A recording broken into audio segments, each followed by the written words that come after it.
I nomi assicura di conoscerli solo lui e nemmeno i diretti interessati. Occorre attendere lunedì mattina, quando il presidente del Veneto Luca Zaia annuncerà ufficialmente, durante la seduta straordinaria del Consiglio regionale, l'identità dei 10 assessori che comporranno la giunta. Intanto però si scatenano le indiscrezioni e le ipotesi. Di certo ci sarà almeno un rappresentante per ogni provincia, con Padova, Treviso, Venezia e Verona, che potrebbero, e qui si passa già al condizionale, averne 2. Le certezze spariscono del tutto quando si tratta di capire se le donne saranno 1, 2 o 3. Quanto a Verona, da lì viene Luca Coletto, assessore alla sanità uscente, candidato a vedersi rinnovata la carica, la più ambita della giunta, visto che quella materia vale da sola più della metà dell'intero bilancio regionale. Le indiscrezioni che vedrebbero la provincia scaligera con un solo assessore vengono liquidate con una battuta dal governatore. Le indiscrezioni di stampa dicono tante robe, dicevano anche che io avrei perso le elezioni, per fortuna che i veneti non leggono i giornali quando scrivono ste robe. Oltre a Coletto vengono dati per sicuri la vicentina Elena Donazzan come unica esponente di Forza Italia e con rinnovata delega a lavoro e formazione,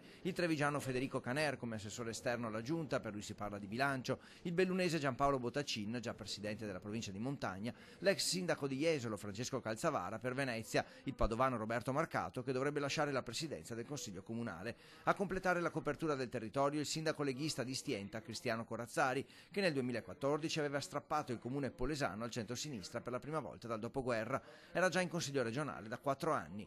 A questi 7 si dovrebbero aggiungere 3 nomi. In pole position un'altra vicentina, Manuela Lanzarin, quasi 5.000 voti nella lista civica, Zaia presidente. Si parla poi di Giuseppe Pan, sindaco di Cittadella, escluso dopo alcuni ricorsi e nonostante gli oltre 5.000 voti. Infine Treviso-Verona in corsa per l'ultimo tassello, Silvia Rizzotto, Alessandro Montagnoli, senza trascurare altri 2 nomi, il veneziano Gianluca Forcolin, sindaco di San Donà, o il padovano Fabrizio Boron, molto gettonato, ma così rischierebbero di saltare gli equilibri tra le varie province. Di certo Zaia promette subito di verificare la possibilità di indire un referendum sull'autonomia del Veneto per consentire direttamente ai cittadini di esprimersi. La consulta ci ha detto che la strada intrapresa per il referendum dell'autonomia non è poi così sbagliata, per cui lavoreremo, leggeremo bene le carte con gli esperti e dopodiché diremo quale sarà per noi la soluzione, ma comunque il referendum si va.